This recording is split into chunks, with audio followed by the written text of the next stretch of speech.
I'm Rochelle Wilhite. I'm the designated broker of Best Choice Realty, and tonight we're going to be talking about kind of the conversation about the marketplace. Very relevant right now. We are noticing some interesting trends in various market segments of our area, and it's important that we kind of go back and we retool maybe some of the conversations we talked about at the start of the year. May want to consider changing some of the way you converse with your clients. So tonight, I'm not going to go into the statistical information, but more of the conversations that we have two scenarios. One is they're both relevant over the weekend. I tend to get quite a few emails and questions about listings and whether they're priced right. So we're going to go into two scenarios tonight. And then what we'll do is give you some bullet points of things you might want to consider if you're taking a listing or if you're conversing with a seller or even a buyer about the marketplace, what you should be considering.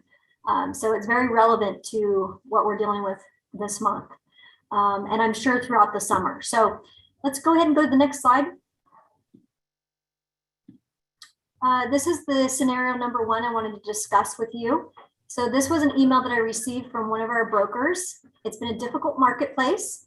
I was wondering if you know a professional photographer I could hire to take some pictures of my listing. So what that makes me think is we took a listing and we didn't hire a professional from the beginning. So that would be mistake number one. Whether you're in a buyer's market, a seller's market, or a balanced market, it doesn't matter. My philosophy with photography is a component of a listing. If my seller is going to get full value for their property, I invest in their listing and I actually pay for a professional. Even though I have a very nice I got an upgrade iPhone. I've got all of the great tools. My husband's got a drone. I still, when I take a listing, I pay for a professional to come in to that space and actually do a full photography package. So first thing I would say to this agent, I don't want to offend her, but certainly that's probably should have been considered from the very beginning. But at the time when she did take this listing, it was a seller's market. And so probably thought I could kind of cut that out of my mix. Now she's looking to go ahead and include it in her rebrand or her remarket. She's got it priced at $950. She thinks it's a good price. The word "I think" is something you want to consider as well. You really want to know, if you're the marketplace expert, you really need to know that your pricing is set correct from the beginning. It's in a great area, so we'll talk about that in a minute, of location, how important it is to have a listing, or that is a component of why a listing will sell versus one that will not. But she's still having a hard time selling it. Would you look over the listing and tell me what's wrong with it? I just feel like I'm not hitting the heartstrings out there. So when she says that, I'm probably going to look at her marketing remarks to identify maybe some stronger words. Is she really selling it to the demographic that she's marketing it to? I'm really going to look at those marketing remarks, and definitely the photography. I'm going to suggest she hire a photographer. She's feeling kind of deflated. I hate that when we get to that point where you're feeling like I just can't, get this listing sold. That's where sometimes where these listings cancel, and then another agent comes in, swoops in, and is able to reboot it, refresh it, and actually takes all of the work and effort and the pain that you are feeling right now, and is able to just quickly change up the photos, change up the marketing, just the pricing, and then all of a sudden the next weekend it sells. Happens a lot. And it has happened to me in the past, but certainly as an experienced broker, I don't have that happen very, very often. It's very rare that I won't be able to sell something. So the part of the problem is that they did a lot of worth of landscaping. They put a lot of money into landscaping, but the yard looks like hell now with no grass, dirt, or etc. She's like, thanks for the encouragement and any help you can give. So that's a real scenario that one of our listings has that we're dealing with. Let's go to the next slide, Shannon. And what I can share with you is there is a flyer. We put it on our resource guide. You can go down and drop it down in our download section. It is under, I think, trends or market. Shannon, where do we find this one? It's in the downloads underneath the presentation. So it's in the presentation supplements. So these are not ones that we actually include in our packages if you were to purchase them from our office. But they're certainly, documents you can print and include if you need to. That's what they're there for. So we just copy and paste this. Yeah, straight from that sheet. Straight from the sheet, because it's like, how can I explain to this agent it's not just the price. I think a lot of people, there was a neighbor I had one time who said she was so frustrated. She used a different real estate agent. She didn't use me.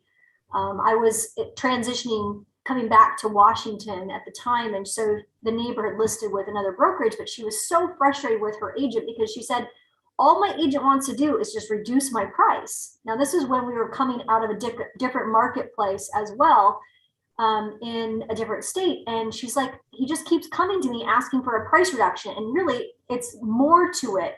And from your experience in teaching and coaching real estate agents, what would you say that we need to also kind of go back and push on him a little bit? And I said, and basically these 6 things, it's not just the price, it's usually a combination of a few things on why a listing will not sell. Either it's the location, which is the most important part. Sometimes price will solve for the location though. So sometimes we price wrong because we think our location is ideal. And what we find is that there's more inventory that pops up and then our location becomes less ideal. And so we need to adjust our price. So it's usually a combination. If we're diagnosing why a listing does not sell, or in the previous scenario, why this one is not moving. Yes, price is a component, but we also need to consider maybe we need to adjust how we, how do we describe that location? What's the condition? Sometimes the condition affects the price as well. So she already made the first, her yard looks like hell. So you might be smart to take the property temporarily off the market, improve the condition, and then put it back on. And sometimes it's not the price, it's just the condition that optimizes whether a buyer will actually offer on that listing or not. Terms, some of you have become a little bit lazy when it comes to the terms and only offering the listing to, say, conventional and cash out buyers. By allowing for more terms, more FHA, VA, flexible financing, you might be able to pick up a different type of buyer. So there's other, as the market starts to swing the other way, you'll start to see that the terms might open up more for buyers that maybe are not as favorable. They don't have cash or they don't have conventional financing. They may have other types of financing that would make sense for that particular property. So that's another area where you want to look at what are you offering? What are the terms? How can you structure the financing? For some of those manufactured homes that we have, maybe you do need to call up a lender and find out if that manufactured home will qualify and kind of do that pre-work for that buyer's agent so that they can actually get their buyer connected with that type of property. Flexible financing allows for more desirability with the property. Competition, buyers are going to compare your property against other similar properties. So they're going to interpret the value based on the active properties. Just in the last week, and actually the last month, we've seen an increase of about 28% on average of properties in the Northwest MLS. That's not including our MLS and Spokane MLS. If I was to include those areas, you'll also see that roughly about 20 to 30% more inventory, which means there's more competition out there. So you're going to see a different type of buyer that's coming to the space or coming to your listing than we have seen in probably a couple years. So your competition, if you have not done this little exercise with your listing, you probably want to do it today.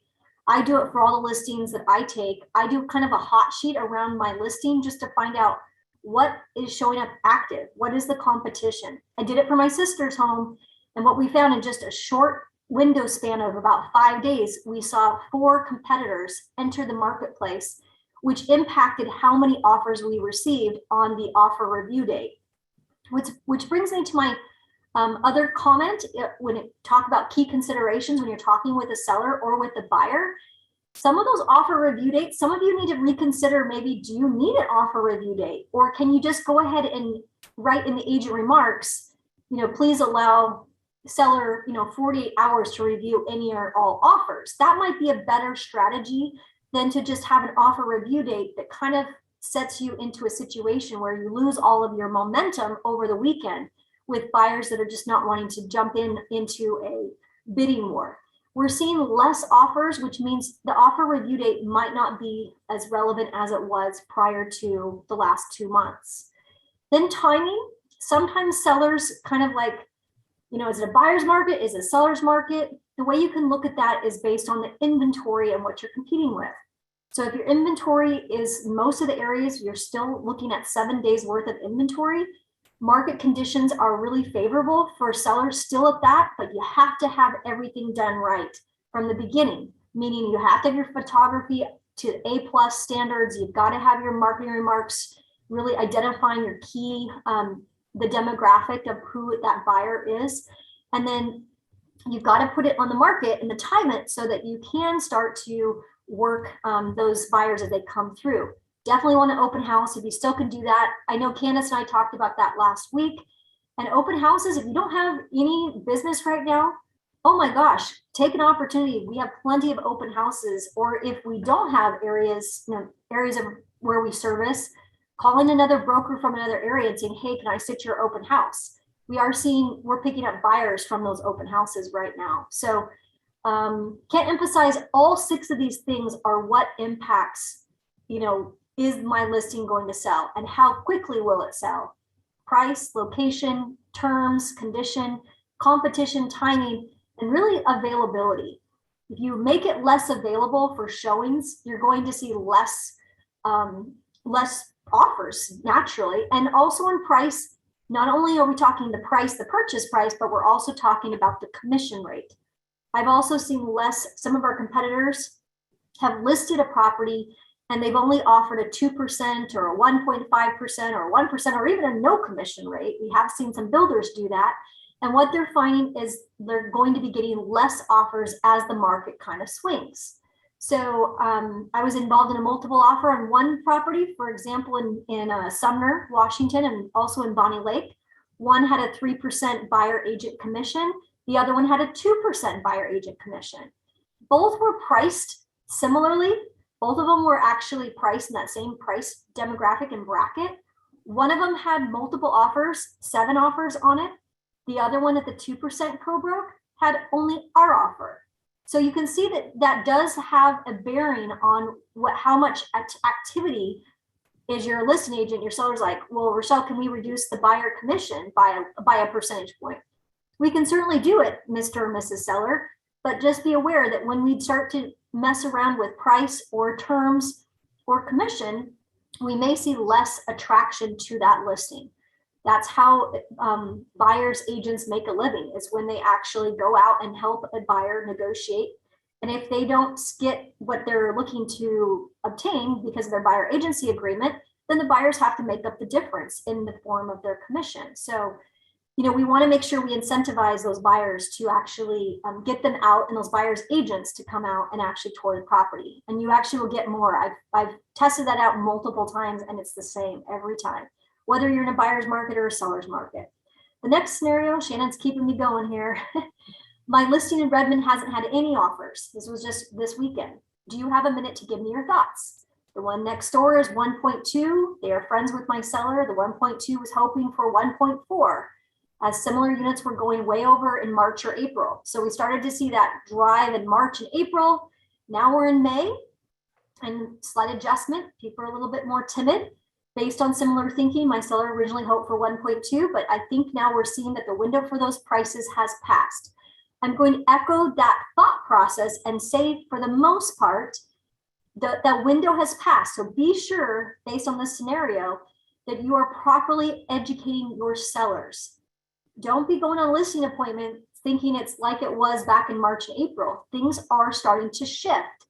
Have they shifted completely? No, we're still seeing multiple offers. Are the prices declining? No, they're not declining. We can show that and prove that out with all the market statistical information you can gather from the MLS. But for the most part, as far as having that, price, and then it just escalates and you get so many buyers coming and it's just driving that price up, we're starting to see things kind of taper down a little bit there. There's another unit that's on the market, so there's more competition. To my point before, she walked through it, so great on her. Good job, our agent. She did walk through. You want to walk through that competition, especially if your listing is not selling, and know what your competition is doing. It's not as nice, so she identified that, but she doesn't think it's $110,000 nicer. Our biggest advantage is the location is quieter. It's in a cul-de-sac. And again, it comes down to subjective factors in pricing is what it looks like on this listing. She would easily pay $20,000 to $30,000 more for ours and others, maybe $50K, not $110K. Also to consider the one that was active is at 950, so it may go for less. I would expect she's expecting that she's going to do a price drop. What do you think where we are priced? I'd love your feedback. So she's priced over the million mark. There are certain price segments that become kind of problematic where you want to consider, maybe you do want to get under reduce the price to, say, for example, a $500,000 house is not the same as a 400 or 450. There are some massive price adjustments that you should consider when you're trying to do a price adjustment. For the next slide, I'll kind of give you some ideas on what we could do here. So some of the considerations, we're going to pull up her listing so you guys can see it. But I want to know how many showings she's had, feedback from the showings. Are we just using showing time, or are we also texting the agents? We're seeing less agents using the showing time tool and more people responding for feedback on texting and calling. So you may want to consider kind of changing up that process. If you were relying on showing time, we're getting less agents using that for feedback. Reverse prospecting, she probably wants to learn how to do that. She hasn't done reverse prospecting. And then double listing. If it's a condo, if it's in one area of Mill Creek, for example, maybe we can be in Bothell, or maybe it's in Puyallup, but it's also kind of Sumner. We want to consider, maybe we want to do a double listing. Northwest MLS will allow you, if there's an overlapping city, you pay $50, you could double list it in areas where there's kind of an overlap. So there's an opportunity where you could double list, possibly. Marketing remarks need to be readjusted, update your photos. Even just mixing up the photos from your first photo to the next could help. Virtual tour, maybe she just did still photos. Maybe she wants to take it off the market and actually do a virtual tour or a Matterport or a video tour. Definitely want to look at the commission rate, make sure she's incentivizing these people coming through the property. Full staging versus virtual staging. The virtual staging is one thing, full staging is a different thing, especially if the layout is kind of different. We want to consider the staging. And then deferred maintenance and repairs. It sounds like with hers, we don't really need to worry about the staging or the deferred maintenance. We really want to look at the activity that she's getting coming through. Let's go ahead and pull up her listing real quick. Shannon, if you could do that.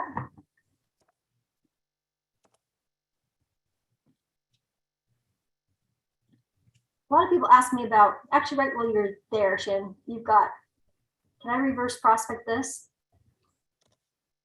Not this one, but we can pull another one. Okay. So for those that have the Northwest MLS, our MLS in Spokane have something else, but go for it, Rochelle. I'll just show you guys where to go. Both MLSs have a way to basically get some statistical information on your particular listing. Many brokers, in fact, one of them I taught, about 10 years ago, she didn't know that you had this phenomenal opportunity. You can basically go to my listings down on my matrix. Yep. And then you check the box and then you click reverse prospect. And then that will show you a list of anybody that it was sent to. It's basically kind of reverse prospecting. And Northwest MLS doesn't have a problem in Spokane MLS, nor does the RMLS have a problem with you contacting real estate brokers that have expressed interest in your listing. And they make it easy on the Northwest MLS. You could send the email right from here and just ask them for feedback, or let them know you're going to do a price adjustment, or you're going to do a virtual video tour. There's all kinds of ways, or maybe you've done a full video tour of the property and you're wanting some feedback to see if they have a buyer interested. You can easily let these people know. I can identify whether you're overpriced just by the reverse prospecting. Initially, you have that first couple of weeks when you take a listing where you get a lot of attention, and then things start to taper out and you have to do something different. So in this case, I would say that she hasn't got, or he has not got anything really. And the May 16th was the last one looking at the list where we actually would need to do something to kind of spur that activity again. Some of the things we would do to spur the activity would be to consider a price adjustment, consider remarketing it, or if there's some significant condition things we need to do, take it temporarily off the market for a week and then put it back on with the new improvements that you've done, new photos, new staging, new marketing, that kind of thing. So kind of going back to the scenario number 2, this is the Redmond listing. Pre-inspected is the first thing she said, pre-inspected. So that might make somebody that's really insecure or like feeling like, ooh, maybe it's not, maybe because it's 11 days on the market, maybe there's something wrong with it. She's got pre-inspected there. I would just say that the first picture, just if you were to change the front photo, you will get more activity. Some people psychologically look at this and they kind of skip over it. So we may want to change out the first photo. One of the things that helps to identify the first photo would be maybe we want something that has more of the community. So it's less about the unit and more about the community. So like bring out the lens a bit and actually just take a different photo of the angle of the front of the townhouse. But the photos look really professional. She might want to move them around. So it's not just the entry she sees on photograph number 2. It might be the backyard. It's getting close to summer. So she might want to reorder her photos so that this backyard, that townhome, having that kind of yard might be exactly what that buyer's looking for, but they don't have the sense to basically scroll through 10 photos. Some of these young kids, they don't have the patience to go through even, to go to the photo number 20. So maybe go ahead and move that photo up. So I would say definitely move your photos around, definitely do a new front photo. But when you do the remarket, like say she was going to do the reprice, she's going to do her new price and new everything, new marketing remarks. When you do it, don't do it piecemeal, do it all at once. Just basically take an hour and redo your marketing remarks, reorder your photos, put a new front photo up and change your price, and do that all at the same time. You'll get more bang for your buck, and certainly you'll waste less time if you devote that type of time to remarket your property, because a lot of you just need to do that. If you've been on the market for longer than a couple of weeks, you may want to consider doing that so you can get that buyer. The buyers are still out there. The buyers are out there trolling for these types of things, and they're looking for something that attracts them. So this might not be what the buyers are in tune with. The market remarks might not look for a luxury townhome in the heart of Redmond. Maybe they're looking for something that's a starter place that's air conditioned. As we start to get into the summer months where things are hotter, she might want to consider reworking her market remarks to speak to those types of lifestyle of that oasis of a yard for the townhome. Most townhomes, they don't have that type of yard. So that would be an example of how you would rework your marketing. As far as price, you always want to be in tune with where is your price, what's the competition, what showed up in the last 7 days. So Shannon, I'll just go active and just type in 0 to 14. Yeah, on the left side, just get rid of pending contingent. I just want to know what's been pending in the last 7 to 10 days. You really want to watch your marketplace every week. She's been on the market for 2 weeks, so we want to know what's pending. Who got the extra love? Who sold and mine didn't sell in around a half mile. Looks like 2 of them went pending, 1.175 and then 1.189. So there's been a few active things that have happened. Looks like 1 more came on the market, but then 1 went pending. So she wants to dig into that. It does appear that she's going through that process right now, but I would say you'll probably need to do another CMA to figure out where does that target price need to be. My suggestion would probably be to go just right at the million mark if her sellers can do that, because you're competing right here with the 950. 950 is 1430 square feet. This one's also been in the market for 11 days. So that's ours, and ours has been 11 days as well. So ours, we may, if we don't do anything, we may help this one sell over ours. This one's got staging in it. And I don't know if it's, and ours is probably a better location. So how much does that location in the complex impact the pricing? It certainly increases it, but she's going to have to get down to our target price with her seller, 1,189,000. She did call the pending, so you could call the pending the listing agent and find out if they did get multiple offers. What we're finding when we do call the other listing agents is they're not having as many. Instead of having 10 offers on the property in Redmond, we may have 2 or 3. So that's going pretty much across the entire east side that we're seeing less offers, but still multiple offers. In the Seattle area, in the hot neighborhoods, we're still seeing the same thing over there as well. Down south and in some of our areas where the marketplace entry level is still very, very hot. But in some of those areas where we have to increase, where somebody has to sell their home to buy another one, we are seeing some deals come through our office where they are accepting home sale contingencies. So that's awesome. We're starting to see some changes in the marketplace. So that it's, again, a much more signs of much more of a balanced market coming into summer, which is great for buyers agents and great for listing agents that still want to sell and get the prime price. So I get questions a lot about, can I cancel my listing and relist? That's a violation, number one. If you find somebody that's doing that, then they can get fined by the Northwest MLS. You need to consider when you want to get a new MLS number. So when you take your 1A, your listing agreement, and you get that signed around with your seller, there's a term on it. So it's like, I let our agents at Best Choice determine what does that term need to be. How long do you want to work with that seller? If the term is 60 days, then that's fine. Determination would be an expired listing at that point in time, and you could just relist it with a new 1A and you would get a new MLS number. That is a strategy in itself, to basically have the term expire and then pick up a new listing. Now, if it hasn't been off the market for 60 days, then your days on market or your CDOM is going to stay the same. It's going to keep counting. You have to be off the market per Northwest MLS to have the counter go back to 0. That's not the case in other MLSs, but it is in the case of the Northwest MLS.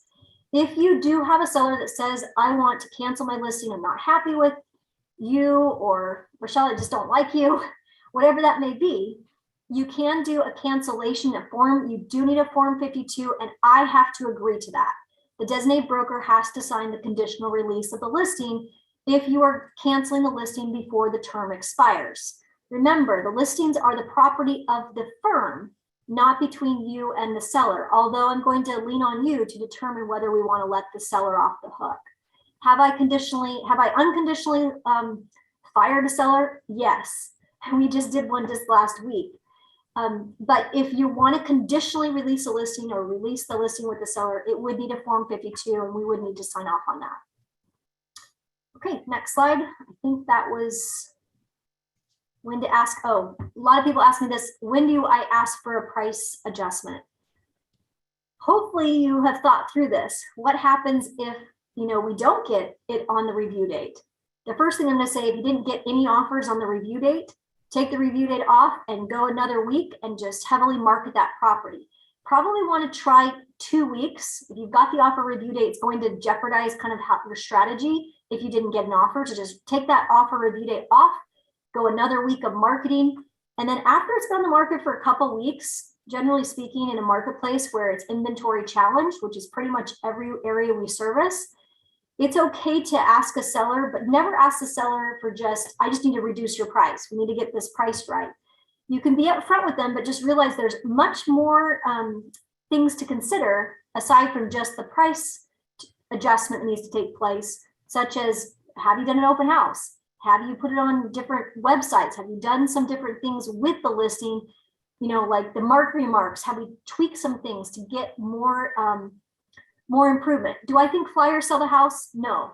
If there's no flyers in the box, I've said seller, just because there's flyers in the box, not in the box, doesn't mean your house is not going to sell. It does come down to price and terms and condition and all kinds of things, but we can only control what we can control. And the marketplace is spoken. And I usually can show that by showing the market statistics or that information of all the buyers who are interested. And then after 2 weeks, we start to see that slow down. Usually when I show that to a seller, they usually get realistic about, Rochelle, what do you recommend? How can we get my property sold? So when to ask for a price improvement? Again, you have to use your local knowledge and actual sales data or market data to show a seller when it is the right time to do a price adjustment. And you usually do that by just the feedback you're getting from your colleagues and also from me and also from your own market knowledge. And with that, I think I'm a wrap, Shannon. Did I cover everything? I think we're good. We did have a question that came to me privately. What if you've got a seller that is not realistic on pricing and wants to price it too high? To begin with, you mean like, Well, or just not willing to budge on a price improvement? Based on the way that they phrased the question, I would assume from the very, very get-go before you even list the property. Okay. There's a couple different rules of thought there on that. You could certainly say no, let somebody else take the listing and work with that seller. If it's within a reasonable amount, right? I can work my seller into a price reduction plan where it's like, let's try your price for a couple weeks, knowing full well that I'm going to be coming to you with a price adjustment, or maybe I adjust my term on my 1A. So I only do a 1 month listing, right? And then we reassess the pricing strategy at that 1 month. And then I basically am remarketing within at my price, let the seller try their price for the first month. Then I try my price for the second month, and get it done at my price. Typically I'm right on the price, but you know what? The consumer and customer service, the consumer is always right. And I never want to say no to a listing, especially if it's within reason. But I usually haven't been wrong on my pricing analysis. So to deal with somebody that's, well above, you always have the right to say, you know what, Mr. and Mrs. Seller, I'm sorry that you think your house is worth $2 million when it's only worth $1 million. I'm going to have to politely decline from taking this listing. So, I mean, you can say no. I certainly don't want to work for nothing and not get paid. There has to be some motivation and reason for selling their property. So you really might want to ask some more questions, and not about price. It's about their motivation. Why are they wanting to price at $2 million? Maybe there's some other reason why they want to overprice their property. Maybe they've got something going on, that they have to pay off. They took a home, took some equity out of their property and they're trying to pay this or pay that. Trying to understand and uncover what the real objection is. Sometimes it's not about, I just want to get this price. It's more of the psychological component of pricing and just showing that where your numbers are coming from and why your numbers are in line with the true marketplace versus their numbers. So I would say you can say no, but you certainly want to ask more questions. And then you could do a Form 18, which is an amendment to the listing agreement, and just outline what will happen after week 1 of the marketplace at this price. You can basically pre-negotiate a price reduction plan. We used to do that all the time in 2008, 9, and 10. We used to just negotiate that up front. And then when, say next week came around or 2 weeks comes around, I already have their approval to reduce the price by $50K, right? Or $20K. So whatever that may be, you can actually pre-negotiate that by using a Form 18, but ask more questions before you agree to list at a certain price. Uncover what the real objection is. Shannon, back to you. Yeah. I think someone wanted to get us another screenshot of this other slide we had here. So here it is for you guys that were looking for it. Yeah, reverse prospecting for sure. Feedback. Change up your feedback, how you're obtaining the feedback. And yes, most of our photographers will do, there's a difference between Matterport or video. I tend to like the video tours better than the Matterport these days, just because you get a feel and it's easier to use. It just goes right into YouTube. So if I had my preference, Matterport takes longer to shoot as well. So I'm short on time. So I also like to do the video tour. But I think Matterport's cheaper than video tour. So, I mean, it's up to you on how you want to do it. But if you're going to do virtual tours, you've got some options on how you want to structure it. Commission, we never tell you at Best Choice Realty it's your choice how you want to advertise the buyer's agent commission. That's how you negotiate. There are brokers that are taking some very low commission rates, and that's up to them, how they want to run their business. I think we covered most of these things, Shannon. Did we? Yeah, I think the only one I know that we've gotten questions on this recently, especially regarding septics, but deferred maintenance and repairs and who pays for the septic and all that good stuff, the pumping and whatnot. What would you advise for a listing situation, especially if one that's not selling and it's got some sort of issue or deficiency? Let's take it off the market, figure out the issue, and put it back on. That would be the best course of action. I've done it with land, I've done it with condos, I've done it with residential. So if it's got some deferred maintenance and we need to kind of get a bid, figure out what the issue is, let's just take it off, do a temporary off market, Form 19 is what that is, and then we'll put it back on. And you need a minimum of 7 days to do a temporary off market. The counter does not keep counting during that temporary time. So that's a nice, clean, easy way to do that. The other question when we're looking at this slide, Shannon, is how many showings? I've done marketplaces that are good, bad, ugly, and what I can tell you is when a property is priced correctly, you're getting approximately 2 to 4 showings every single week. If you're not getting that, there's something that's not right. We have to adjust the condition, the terms, the price, all of those things we discussed earlier. If you're not getting the showings, you're not getting people into the property, there's something that we're not doing right. So if you're thinking about your listing right now, and you're like, gosh, it's been on the market for 2 weeks, 3 weeks, 4 weeks, I'm not getting the showings, then one of those things is off, and we need to kind of figure that out. Right. I think that's all I had come through, Rochelle. Awesome. Any other questions? Go ahead, and if you have a typical situation, I owe a few phone calls, a few emails back from today. Monday was very busy. Yeah, but I'll be sure to respond to your emails or your questions if they came in that way.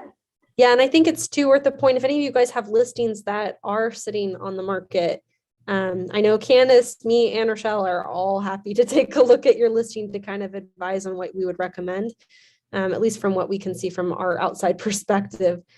Sometimes it's hard when you're in the weeds and you're in it and you're with the seller. It's like you're in this little tunnel vision, and sometimes it's good to get that outside perspective. So we're always happy to take your phone call and take those types of questions. So and those of you that are going to be taking a listing next week, let's not over promise and under deliver. That's what my word of caution would be tonight for you.